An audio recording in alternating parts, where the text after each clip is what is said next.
Goeiedag en welkom by Ritme Online. Dankie dat jy weer in die begin van 'n nuwe maand by ons ingeskakel het. En soos ek elke week jou herinner, onthou ons ontmoet in persoon by mekaar, solank as wat ons toegelaat word en hopelik kan dit meer en meer word en al hierdie tipe van goed. Maar vandag is ook 'n nagmaaldiens. So ek wil jou vra, kry die elemente reg, 'n sappie of 'n wyntjie en 'n broodjie, wat jy ook al, want dan gaan ons vandag weer afsluit met nagmaal en jy's ingenooi en deel hiervan. Jy hoef nie 'n lidmaat van ons te wees nie.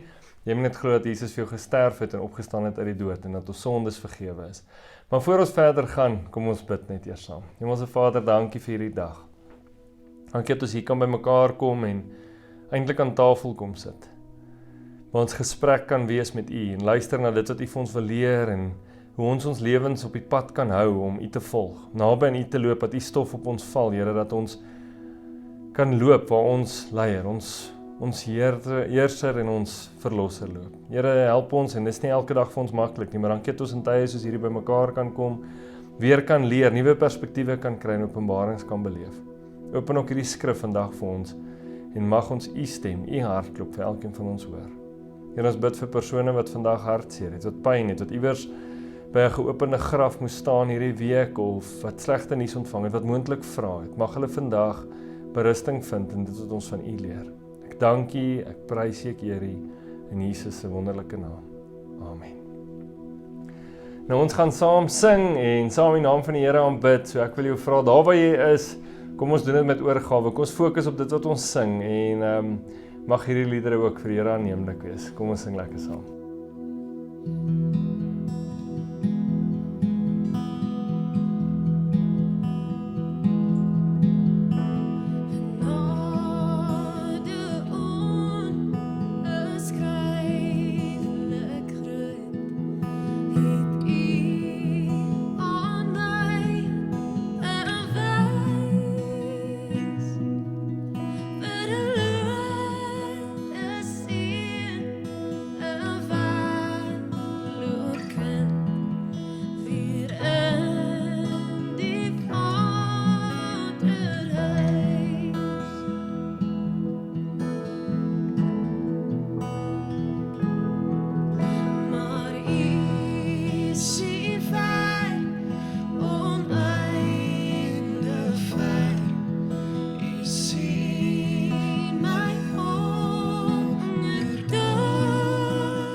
that I would be set free.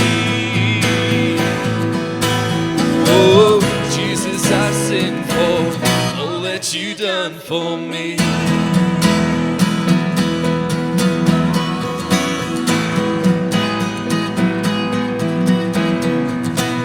Who brings out chaos back into order? Who makes the orphan a son and daughter? The King of glory, the King above all kings. Who rules the nations with truth and justice, shines like the sun in all of its brilliance. The King of glory, the King above all kings. This is amazing grace. This is unfailing love.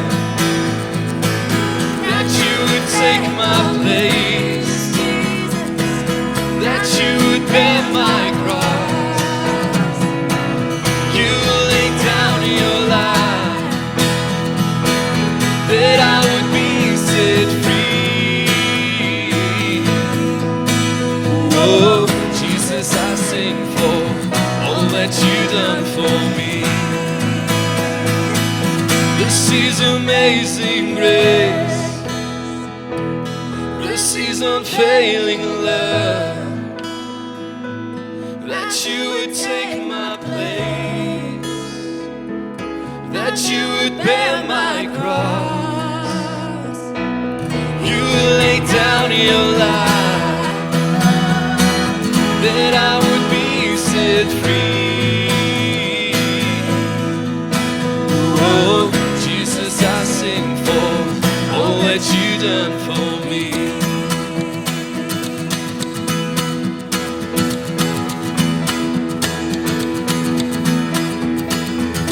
Kom, lift die Here,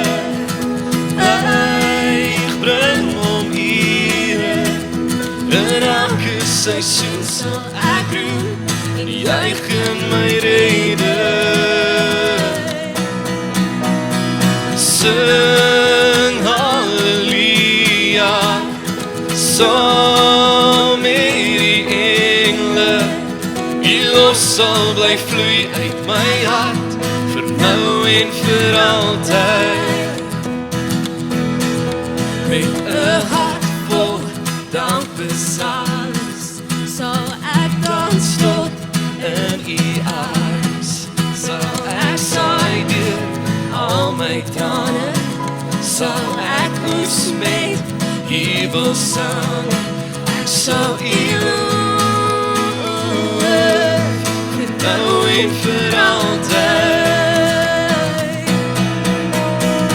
Kom, loof die Here, buig, bring hom Here. In elke seisoen sal ek roep en juig in my rede. Sing halleluja, saam met die engele. Die lof sal bly vloei uit my hart, vir nou en vir altyd. Oh, vir nou en vir altyd. Oh, nou en vir altyd. Kom, loof die Here, buig, bring hom ere. In elke seisoen sal ek roep en juig in my rede. Sing halleluja, saam met die engele. Die lof sal bly vloei uit my hart, vir nou en vir altyd. Vir nou en vir altyd. Vir nou en vir altyd.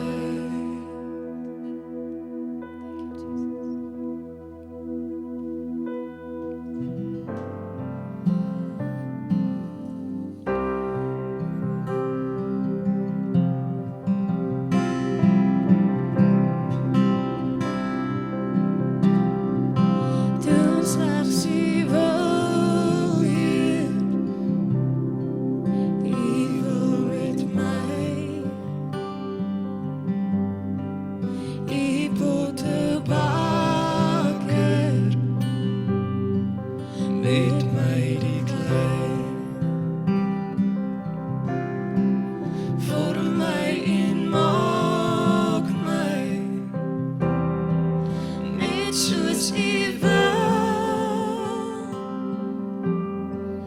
op U vertrou ek, nederig en stil.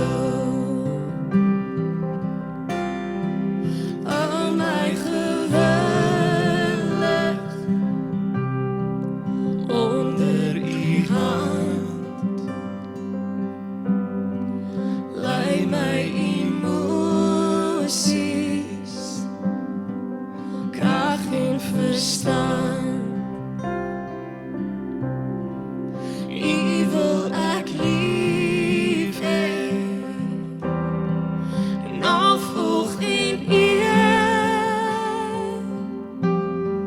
U is so magtig,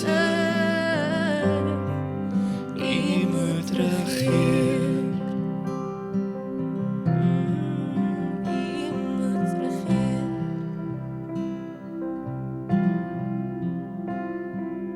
Kom ons bid saam. Here, hierdie lied wat ons so sing, is so mooi, 'n lied wat so bekend is, maar tog so groot waarheid en 'n groot uitdaging waar ons onsself gee en sê, Here, U is die pottebakker en ons is die klei.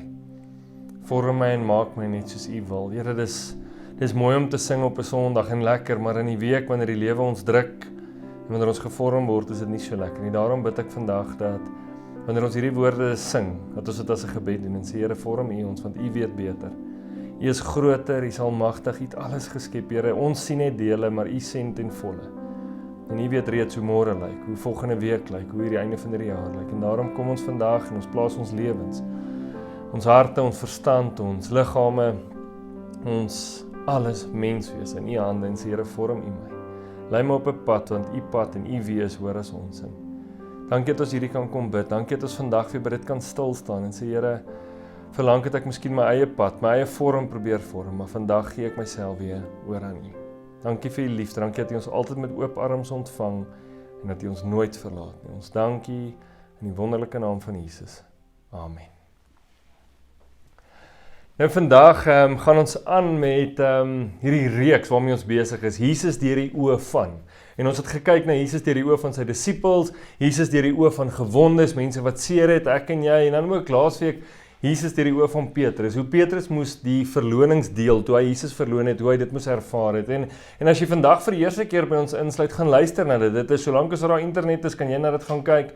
En mag jy deel word hiervan en ook hierdie vrae mee stoei, want waarna ons ook kyk, ons kyk na Jesus deur ander mense se oë, maar ons kyk ook na vrae wat Jesus vra. Vrae wat diep tot in die siel sny van my en jou aanvanklik nie so lekker sit nie, maar hoe meer ek en jy met die tyd spandeer, hoe meer gaan jy agterkom hoe Jesus net my en jou wil help om regtig genesing te vind, om voluit te leef, om hom te verstaan in 'n mate sodat ons hom kan volg met oorgawe. Nou vandag gaan ons weer na 'n paar goed kyk, weer na 'n vraag kyk, maar die vraag kom weer eens eintlik aan die einde, maar hierdie vraag is so bietjie anderster as die vraag wat ons in die vorige week hanteer het. Hierdie vraag vra Jesus vir 'n klomp mense omdat hulle vir hom 'n klomp vrae vra. En vandag kyk ons na Jesus deur die oë van skrifgeleerdes. Nou skrifgeleerdes was mense wat die skrif geken het, presies wat dit sê. Hulle het die Bybel geken, hulle het nie die Bybel gehad soos wat ons hom vandag het nie, hulle het net dele gehad, die eerste 5 boeke of so van die Ou Testament, maar hulle het dit geken, op die punte van hulle vingers, uit hulle verstand, uit hierdie ouens het dit geken, en jy kon hulle enige tyd van die nag wakker maak, en hulle sou vir jou goed kon resiteer oor dit, en dis die mense by wie ons stil staan vandag, want ons gaan kyk oor waar dit goed, en hulle het vrae gehad vir Jesus, hulle het vrae gehad, want hulle wou Jesus diskrediteer, hulle wou Jesus uitvang, hulle het die boek, die skrif gevat en gesê, maar ons ken hierdie goed, so nou wil ons hom bietjie toetsie op, want dis wat ons moes doen, wanneer ek en jy 'n mate van kennis het, en miskien trek ek jou nou in by my storie en my lewe, maar wanneer ons 'n mate van kennis oor 'n onderwerp het, maak nie saak wat dit is nie, of dit sport is, of dit diere is, of dit boerdery is, of dit 'n loopbaan is, dan het jy redelik jou standpunte, en dan wanneer iemand klink asof hulle jou 'n bietjie aanvat op iets, dan wil jy hom 'n vraag vra. Dan sê nie, maar goed, as jy nou so baie weet van die ding, antwoord net gou die vraag vir my. Antwoord net gou die een vraag. Ek hoor dit natuurlik baie wanneer mense seer het, wanneer hulle 'n vraag het oor die lewe, wanneer goed gebeur, sê die dag as ek in die hemel kom, dan gaan ek net hierdie een vraag. Jesus moet net hierdie een vraag vir my beantwoord. En Ek weet, mense het seer wanneer hulle dit sê, en ek weet ook, dit wat hulle bedoel het, uit hulle harte uit nie, maar hier in hierdie geval in Jesus se lewe, het die skrifgeleerdes opsetlik, doelbewus gekom met vra, want hulle wou Jesus uitvang. Hulle wou hom iewers omkant betrap en sê, maar sien die skrif sê dit en hy het iets anders gedoen, want dis wat Jesus gedoen het. Jesus het op Sabbat daar mense genees, wat die skrif gesê het, hoor jy mag op die Sabbat, en hulle wette eintlik gesê het, jy mag nie doen nie, en is nie asof Jesus net 'n rebel was nie. Jesus wou sê, ouens, julle het kopkennis, maar julle harte is dood. En baie keer doen ek en jy dit. Ons lees die Bybel, ons doen kennis op, maar ons harte is dood. Omdat ons seer gekry het, omdat iets gebeur het, en ons gebruik die kennis wat ons hier opgedoen het om as ammunisie om ander seer te maak, ons gebruik dit vir 'n klomp redes, ons gebruik dit om 'n standpunt te bevestig, ons gebruik dit vir 'n verskoning om nie betrokke te raak in mense se lewe nie. Nee, ek het gelees, skud die stof van jou voete af en beweeg aan. Maar eintlik wil jy net nie verder met die familielid sukkel of aangaan nie. Ons het 'n klomp goed wat ons hierdie skrif gebruik en net sê, maar hoor, die antwoord net hierdie vraag. Nou skool was vir my so, want die hele tyd het hulle my gevra, ek moet net gou hierdie vraag antwoord, toets en eksamen, so ek verstaan nie asof ek gedink het, hoor, ek weet meer as hulle nie. Nee, ek speel sommer, dis om 'n ligter noot, dis maar hoe skool werk, maar hierdie ouens wou Jesus afbreek. Hulle het met 'n tipe spelpatroon opgedaag en gesê, ons gaan hom uitvang, en ons gaan so, ons eie wense, ons eie manier kry en hom te laat doen wat ons wil hê hy moet doen. Ek en jy ongelukkig, as jy dink maar jy's nie 'n skrifgeleerde nie, ek en jy doen dit ook. Ons gebruik die skrif, ons gebruik Bybelversies, ons gebruik preke, ons gebruik goeders om met Jesus te onderhandel. Here, as ek net, U sê sal my nooit verlaat nie, soos ek net hierdie eksamenvraestel kan deurkom, as ek net matriek kan deurkom, as ek net deur hierdie dorp kan kom, wat dit ook al is, dan sal ek dit en dat, dan sal ek die en daai doen. My eerste werk, Here, as ek net my eerste werk kan kry, en dan wanneer ek my eerste salarisstrokie kry, Here, dan beloof ek, sal ek begin kerk toe gaan, en dan al hierdie goed. So ons doen dit ook, ons het sekere beloftes, wat ons gebruik, omdat ons die kennis het, maar ons harte is nie in dit. Ons haal dit uit konteks uit, en dis wat hier gebeur. En ons almal doen dit. Of jy 'n tiener is, wat sê, Here, as jy haar net kry om my terug te bel, of Here, as ek net sy nommer in die hande kan kry, dan beloof ek sal dit en dat doen. Ons gebruik skrif, ons gebruik beloftes, ons gebruik waarskuwings vir ander mense, en dis wat hier gebeur. En Jesus waarsku die skrifgeleerdes, en vandag vir my en jou ook. Hy sê, moenie nou dit net kopkennis wees nie, bestudeer hierdie boek, kyk dat jy het eet dit moet deel wees van jou lewe, maar moet nooit jou hart verloor wanneer dit in jou kop kom sit nie. Moenie dit wat ek in belang stel, in jou siel en als, moenie dit verwaarloos, omdat jy net kopkennis opdoen nie. En dis waar hierdie ouens is. Hierdie ouens het 'n klomp kopkennis, hulle het 'n klomp intelligensie oor dit, hulle het hulle intellek gebruik, maar daar's geen emosies nie. Ons het laasweek gekyk hoe ek en jy die Bybel met emosie moet begin lees, en dis waar hierdie ouens is. Hulle gebruik hulle gunsteling verse, hulle gunsteling wette, hulle gebruik goed, sodat hulle Jesus kan uitvang. Dat hulle vir hom kan sê, maar ons wil net sê, hierdie wet het dit gesê, hulle probeer Jesus diskrediteer. En wat hulle eintlik wil doen is, hulle hoop, hulle vang Jesus omkant. Hulle hoop, hulle kan hom betrap, en sê, hoorie, wag 'n bietjie, ons wil net die aandag aflei. Die wet sê dit, maar hey, kyk wat gebeur hier, en ek en jy doen dit met ons sonde. Here, ek weet die Bybel sê dit, maar hey, kyk net, ek was Sondag by die kerk. Here, ek weet ek het daar verkeerd gedoen, maar kyk net, ek het Sondag die diens op TV gekyk en ek het 'n geldjie gegee. Of Here, onthou, ek het daai ou oor die straat gehelp. Ek en jy gebruik die tekste, ek en jy gebruik die Bybel om te probeer onderhandel met God, om vry te kom, veral wanneer ons in die moeilikheid ook is. Here, ek weet ek het hierdie verkeerd gedoen, maar onthou, die skrif sê vergewe 70x7 keer. Ons gebruik dit, en dis wat Jesus met hierdie ouens gedoen het. Hy sê, hoor, julle het genoeg kennis, maar dis tyd dat julle harte hier inkom. Dis tyd dat julle begin 'n lewe leef soos wat ek doen, en dis wat Jesus kom doen het. Hy het nie die skrif en die wette kom verander nie. Hy het gesê, maar julle harte het nie verander nie. Julle het kennis, maar julle het nie die harte nie. En dan ons begin vergeet. Hierdie is die almagtige God, die heerser, die skepper van die heelal, wat woorde gespreek het, wat sy seun Aaron toe gestuur het. Ons vergeet, ons is besig om met hom te probeer onderhandel. Nou 3 stories vandag, en ek hoop is vir jou ook interessant om hierdie tekste weer te lees. 3 stories, 3 kere wat mense vra en Jesus kom vra, maar elke keer is Jesus weer eens die oorwinnaar, en dis nie 'n verrassing nie. Ons weet, hy is die oorwinnaar oor alles. Hy het klaar die lewe gewen vir ons, maar hierdie stories, kom ons kyk net hier. Nou die eerste skrifgeleerdes wat na hom toe kom, en net vir 'n bietjie agtergrond, is die Fariseërs en hulle volgelinge, die volgelinge van Herodes. So 2 groepe wat kom, en hulle kom vra vir Jesus 'n vraag. Hulle wil vir hom iets gee en dit gaan oor 'n spesifieke saak en hoekom hulle twee groepe is, as die een sê, as Jesus ja sê vir die een, dan sê die ander, maar wag 'n bietjie, wat van ons, en as hy nee sê, dan sê hierdie groepie, maar wat van ons, en so kan hulle Jesus uitvang, diskrediteer, probeer onkant vang. Ons lees saam, Matteus 22 vers 17, hulle sê vir hom, sê dan vir ons, wat is u standpunt? Is dit reg om aan die keiser belasting te betaal of nie? Nou hierdie vraag het ek al baie gekry by braaivleisvure, jy het miskien al daar gewonder oor belasting en SARS en al hierdie goed, en is dit reg? So hierdie ouens kom ook, en hulle vra vir Jesus hierdie vraag. Hulle vra, hoor hierso, wat sê, moet ons vir die keiser belasting betaal, of moet ons nie? Jesus antwoord hulle, hy sê, Jesus het hulle egter deurgekyk, julle skyn heilige, sê hy, julle probeer my uitvang, wys vir my die Romeinse belastingmunt. So Jesus stel 'n muntstuk, hy sê, wys vir my, hy het nie eens 'n muntstuk met my, hy sê, wys vir my die muntstuk, en eintlik, dis waar die fliek en die sê ding vandaan kom, wat hy sê, show me the money.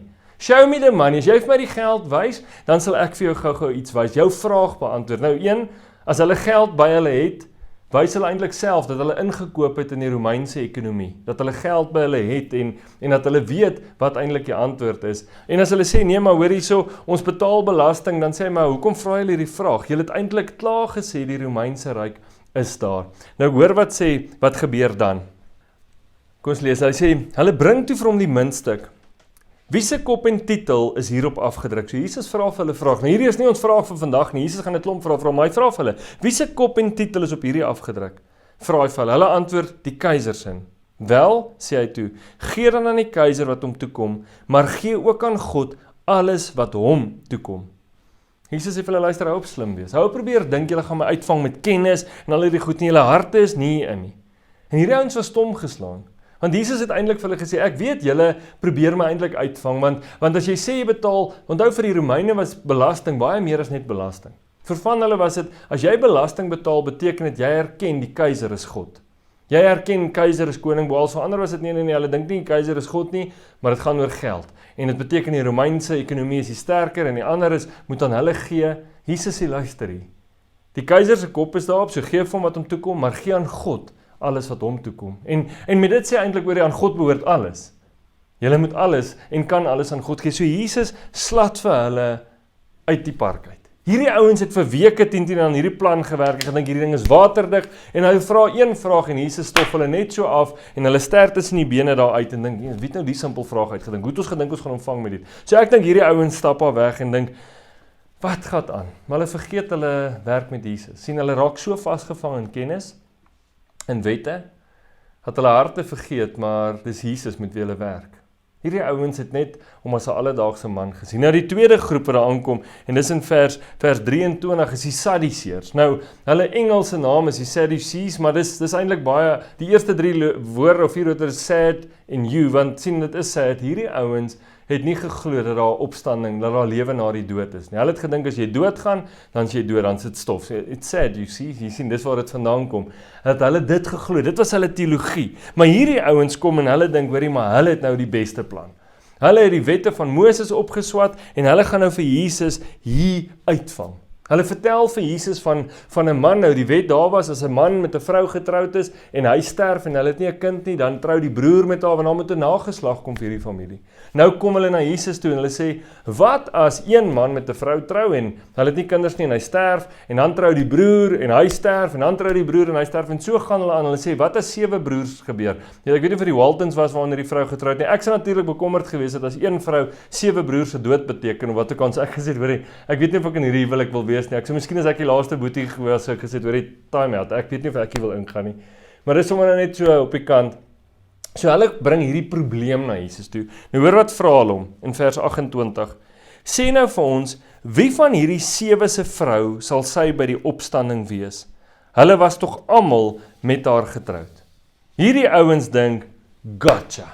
Ons het hier nou gevang. Hulle pak 7 koppietjies uit en begin dit so skommel en sê, right, onder watter een is dit? Wie se man gaan sy wees? Eerstens, hulle glo nie in die opstanding nie.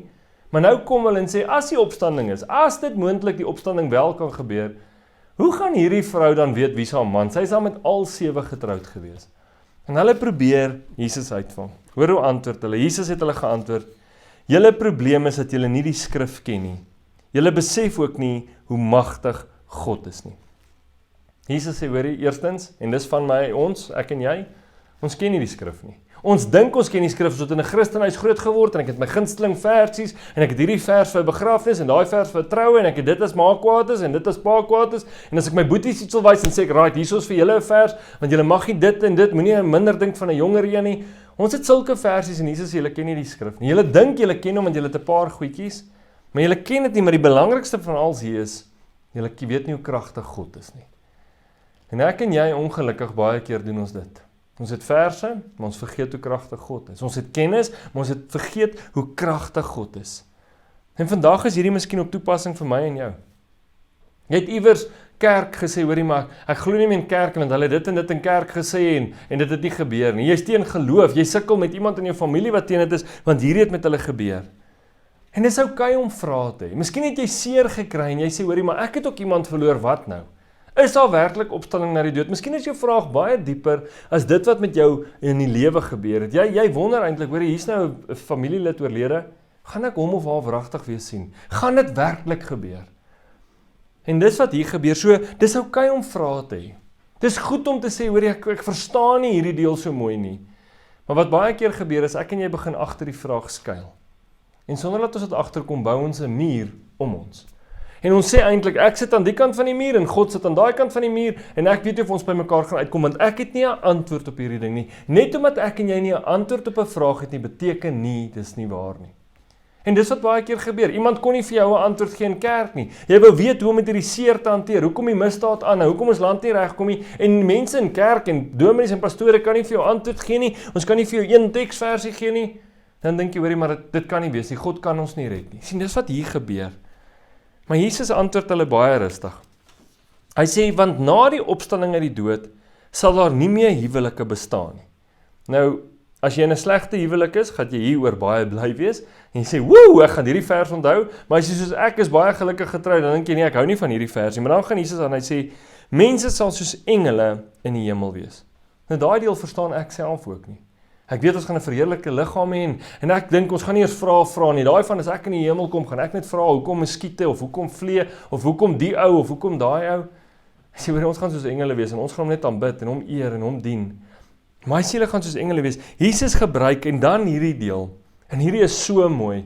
Hy gebruik een woordjie. Nou wanneer ek dit lees, het ek gedink is in die verlede tyd, hierdie ouens ook miskien, maar hy gebruik 'n Griekse woord vir 'n teenwoordige tyd. En hy sê hierso, hy gaan verder en hy sê, maar wat die opstanding betref, het julle niks hieroor in die skrif raak gelees nie. Hy vra vir hulle. Julle ken dan nou die skrif, maar het jy niks hieroor raak gelees nie. Ken jy die skrif werklik so goed soos wat jy wil? Jy wil my nou aanvat en dis wat ek en jy doen. Ons wil Jesus aanvat oor 'n klomp goed. En sê hoorie, maar jy nie die skrif gelees nie. Lank nadat Abraham en Isak en Jakob reeds dood was, het God immers gesê, ek is die God van Abraham, die God van Isak en die God van Jakob. Hy sê, hulle is lank reeds dood, maar ek is nog steeds hulle God. Hy is duidelik dat die God van lewende mense nie van dooies nie. Jesus sê, ek is.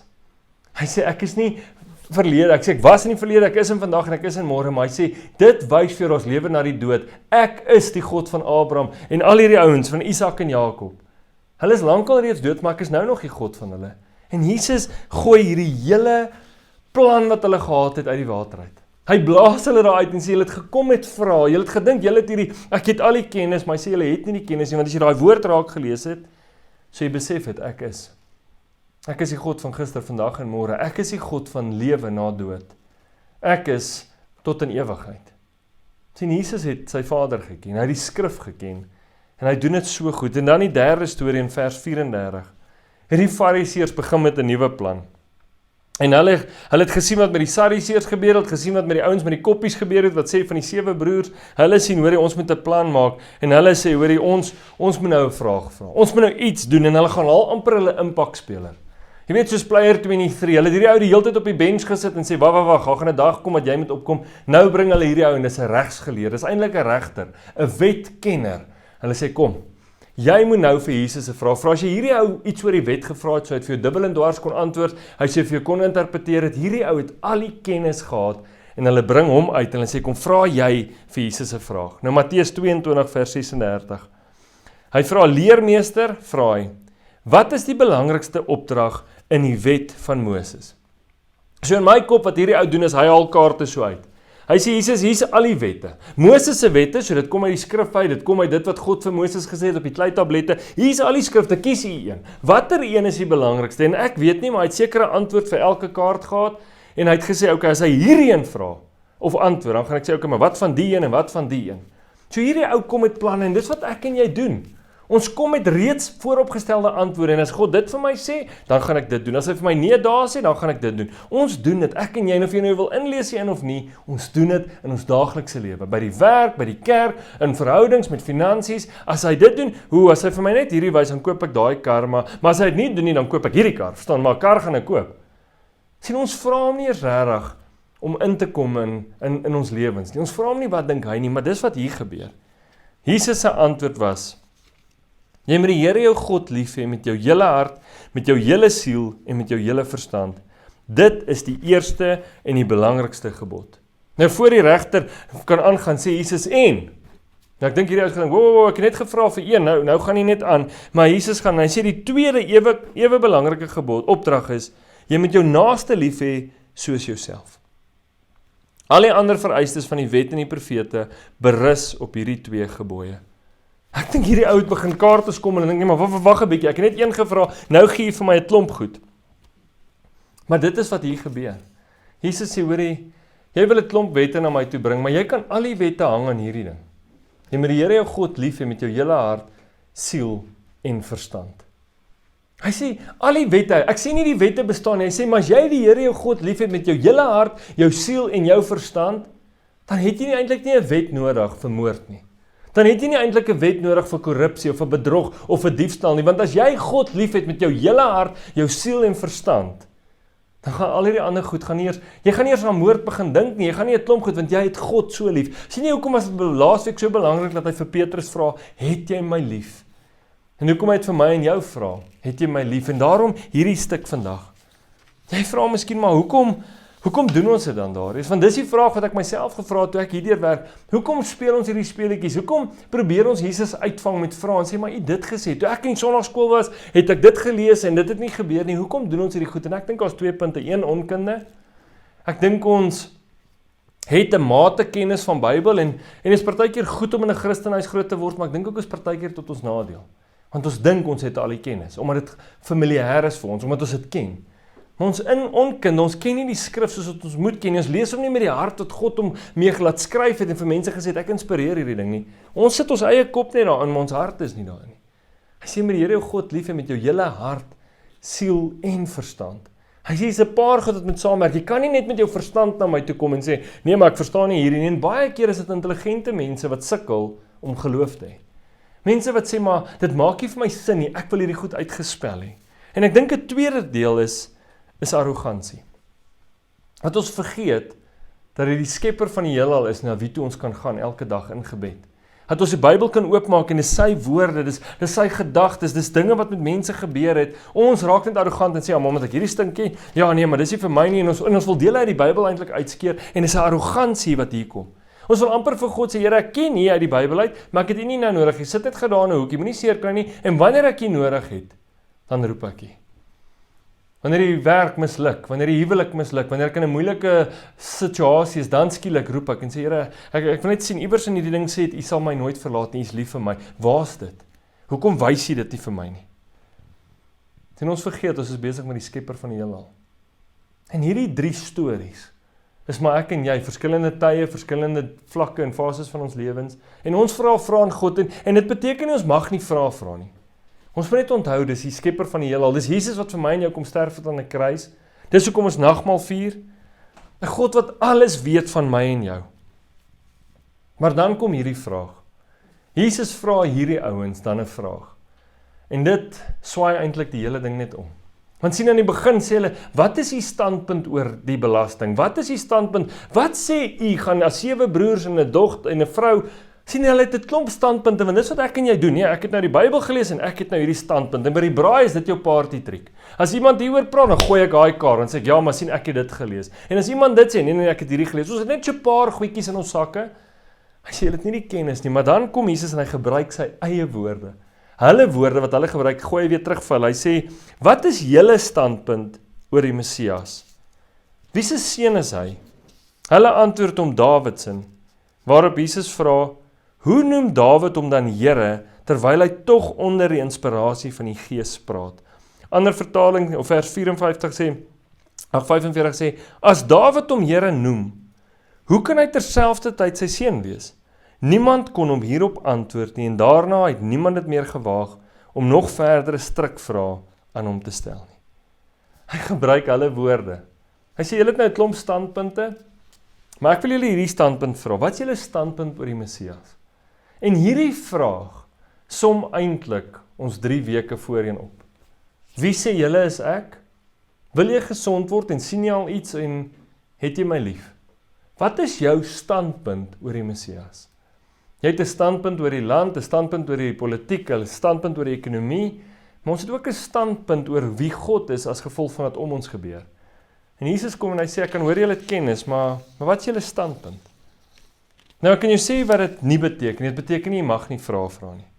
Dit beteken nie, jy mag hom nie vra om hulp nie. Dit beteken nie, jy mag nie vra, Here, ek verstaan hierdie ding so lekker, jy kan nie vir my verduidelik, kan nie vir my 'n prent gee, 'n beeld gee, 'n teken gee. Dit beteken nie hierdie goed nie. Dit beteken nie, jy mag nie kla nie, en jou behoeftes uitspreek en sê, Here, ek kort hierdie ding in my lewe nie. Dis nie wat Jesus hier kom doen nie. Maar Jesus besef, hierdie ouens in ons tweede week, hulle wil gesond word. Wel, van hulle nie. En hy vra eintlik, sien julle nog nie wie ek is nie, want julle kom met standpunte. Hy vra, ken julle my nou nog nie? Hoor julle nie wat hierdie duisende volgelinge van my wys en vir julle probeer oorvertel nie? En hy vra ook vir hulle, het julle my nie lief nie? Want as jy my lief het, sal jy weet wie ek is. Jesus kom en hy vat al hierdie goed saam. Nou jou vraag miskien vandag is, okay, daar is 3 stories, 3 party tricks, maar wat beteken dit vir my? Wat beteken dit in 2020 en 1 November en 'n jaar wat glad nie sin maak nie, 'n jaar wat meer vrae losgemaak het, ek dink as enige jaar in die mensdom se geskiedenis. En hy kom en is amper asof ons voel, maar ek het nie antwoord op hierdie vrae nie, en as ek nie antwoord het nie, dan weet ek nie of dit waar is nie, ek weet nie of God bestaan nie, 'n klomp van hierdie goed, en ek dink die eerste ding wat ek en jy moet besef, is met wie ons praat. Die outeur van hierdie boek, die een waaroor al hierdie mans en vrouens in hierdie boek getuig, die God wat woorde gespreek het in die aarde en soos ons hom ken, laat gebeur het, wat lig in my en jou longe ingeblaas het, wat my en jou nou bloed deur ons are laat loop, wat jou situasie ook al is siek of nie siek, die God wat woorde spreek en berge word gevorm. Dis met wie ons te doen het. En ek en jy moet miskien, wanneer ek en jy bid, wanneer ek en jy die Bybel oopmaak, wanneer ek en jy stilte tyd hou, moet ons begin met jou eie woorde en miskien begin en sê, o grote God, U wat almagtig is, U wat alles wetend is, U wat alom bekend is, U wat alom teenwoordig is. Miskien het jy eers besef met wie ons praat. Dit is hoekom Jesus die vraag vra, wat is julle standpunt oor die Messias? Wie dink julle is hy? En Jesus kom nie en hy's arrogant wanneer hy vra nie, hy sê, besef julle hoe groot ek is, besef julle hoe groot my Vader is. En wanneer ek en jy in daardie manier, in daardie postuur by hom aankom en sê, Here, ek weet U is groot, ek weet U is almagtig, maar ek het hierdie vraag. Sê, wanneer ek en jy met daardie houding by hom aankom, gaan ons antwoord op vrae kry. Gaan ons begin sin van die lewe maak op 'n manier en 'n klomp goed gaan gebeur. Sien, verlang het ek en jy miskien probeer om Jesus soos 'n jonger broer te hanteer, wat sê, hoorie, ek het 'n R2, onthou julle die ou R1 was jou groot bokrand, dan sê ek het hierdie lekker groot rand vir jou, gee maar daai kleiner R2. Ons probeer onderhandel en sê, ek het nou kennis van iets, ek dink ek het meer kennis oor 'n onderwerp. Jesus, U verstaan nie regtig die ekonomie vandag nie, U verstaan nie COVID-19 nie, ek weet hoe U geleef het, was al pla en goeters, maar sien, ons dink ons het meer kennis en al wat hierdie vandag doen, wat is jou standpunt oor die Messias? Sê eintlik, wat dink jy van hom? Wie dink jy is hy? Het jy hom lief? En as dit verkeerd is, wil jy gesond word? Sien, dis wat hy hier kom vra. Daar was 'n man en ons het al baie na sy lewe gekyk, Job. En Job het op 'n plek in sy lewe gekom wat hy vrae gevra het.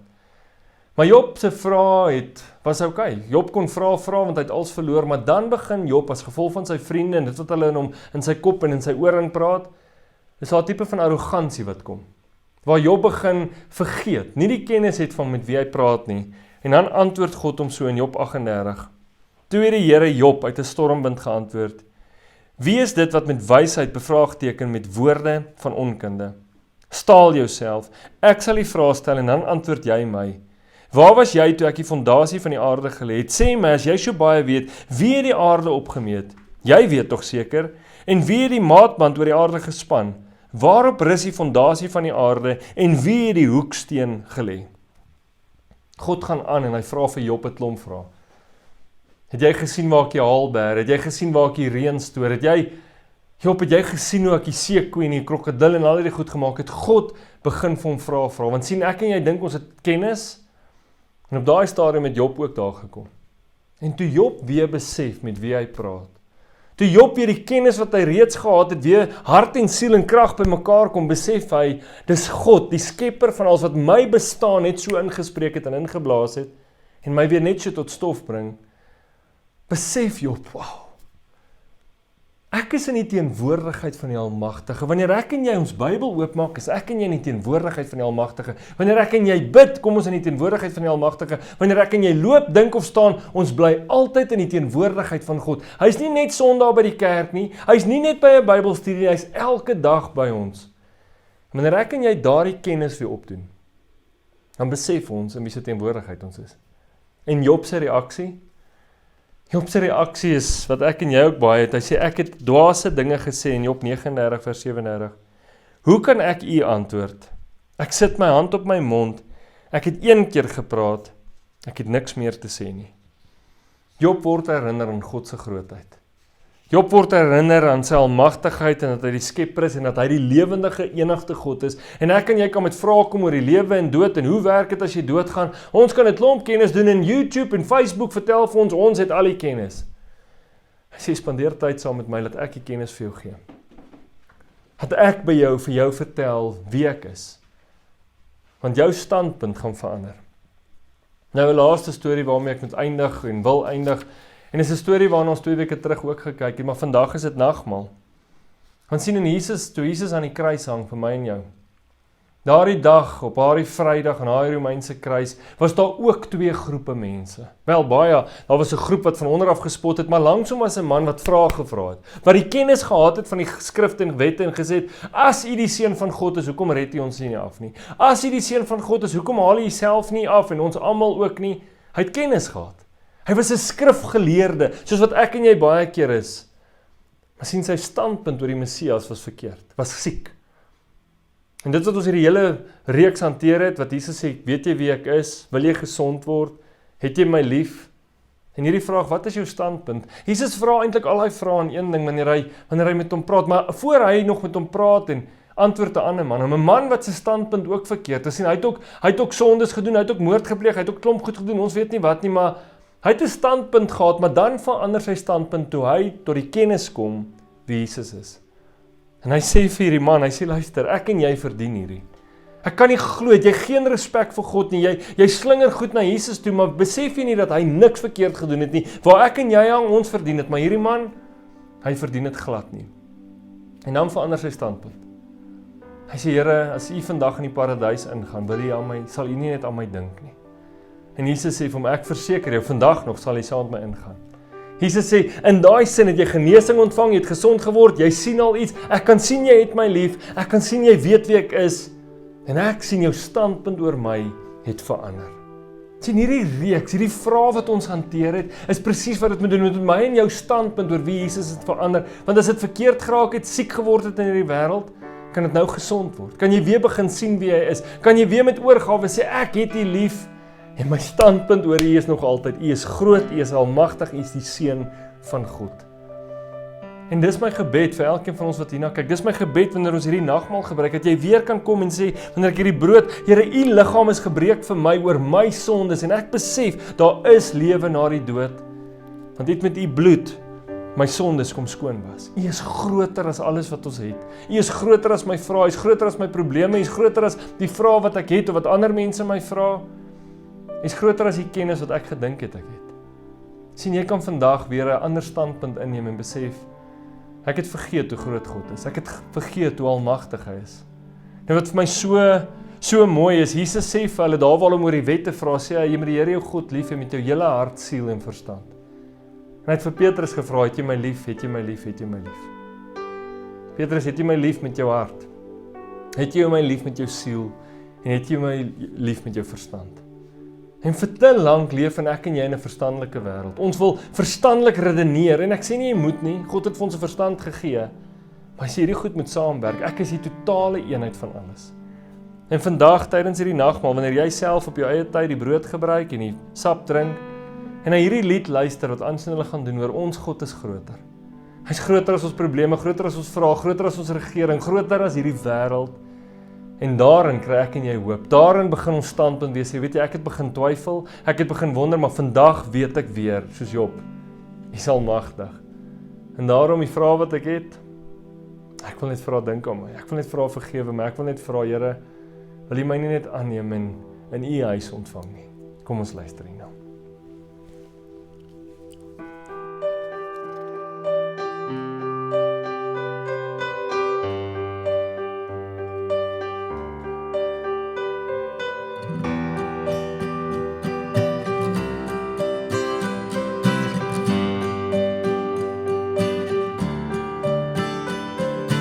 Water you turn into wine, open the eyes of the blind. There's no one like you, none like you. Into the darkness you shine, and out of the ashes we rise. There's no one like you, none like you. Our God is greater, our God is stronger. God, you are higher than any other. Our God is healer, awesome in power. Our God, our God.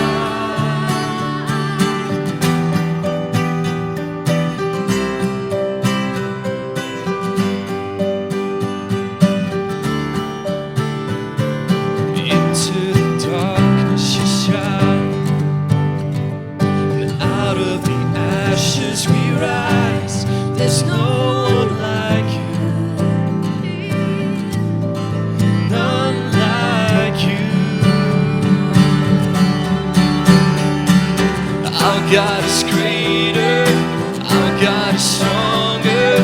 God, you are higher than any other.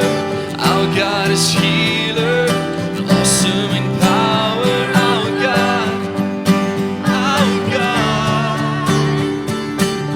And if our God is for us, then who can ever stop us? And if our God is with us, then what could stand against? And if our God is for us, then you can never stop us. And if our God is with us, then what can stand against? Stand against.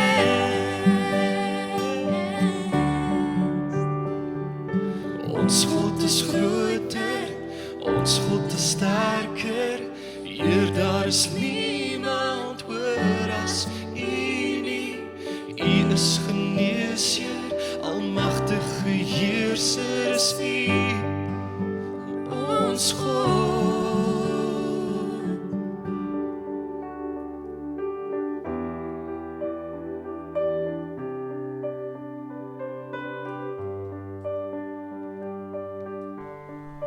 Wil jy vra om sommer net so te sit en jou oë te sluit. Here, dankie.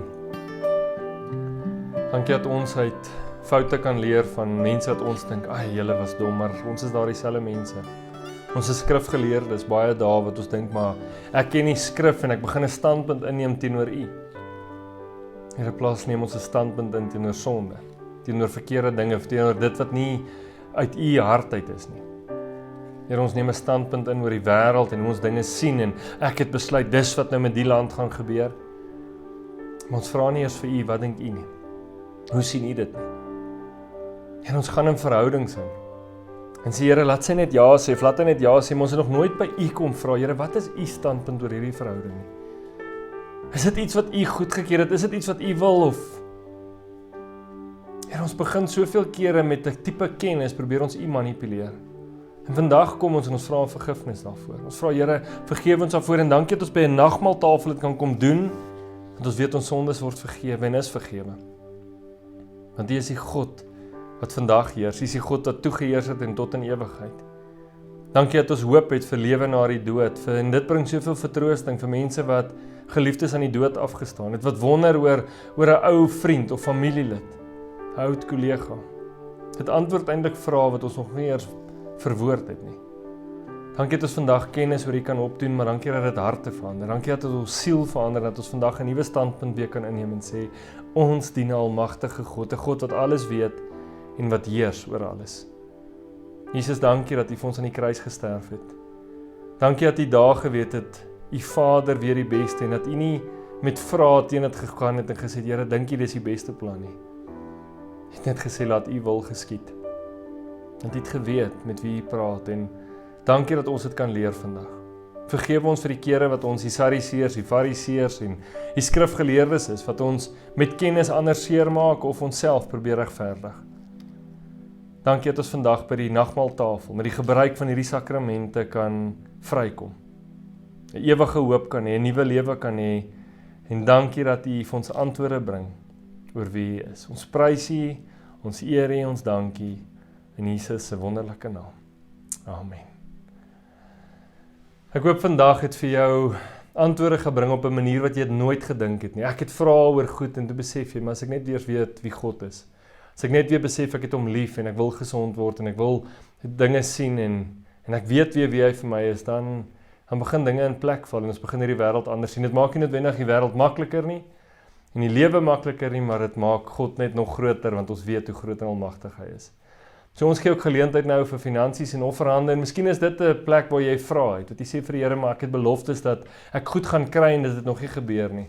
Wil jy net weer vandag 'n standpunt inneem en besef, hy is almagtig nie en op sy tyd is die beste tyd. Dankie vir julle getroue gee, julle gehoorsaamheid aan dit.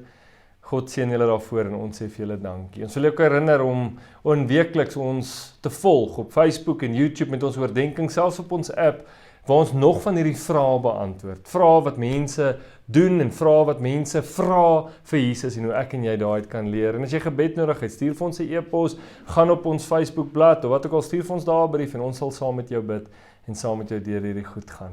En onthou ook, ons kinderkerk, Glou en Stoom en Kuiertyd en Keerpunt, al hierdie bedieninge hou reg aan, reg hierdie vakansie in Desember, so ondersteun ons daar en wees saam. Stuur dit vir ander mense, sit 'n duimpie op sodat meer mense dit kan sien, want hulle sit ook met vrae wat ek en jy nie dalk van weet nie. Kom ons ontvang die seën terwyl hy so is. Die Here kom vandag en hy seën elkeen van ons met hierdie wete dat hy die God is van Abraham, Isak en Jakob, maar hy is die God van my en jou. Hy seën ons met die wete, met die kennis dat hy nie 'n God is van die verlede nie, maar dat hy 'n God is van nou en ook 'n God van die toekoms. En dat hy sê, ek weet waar jy is. Ek weet die vrae wat jy vra, die speletjies wat jy speel. Ek weet jy probeer my hier manipuleer, maar kom ek vra vir jou 'n vraag. Wat is jou standpunt oor die Messias?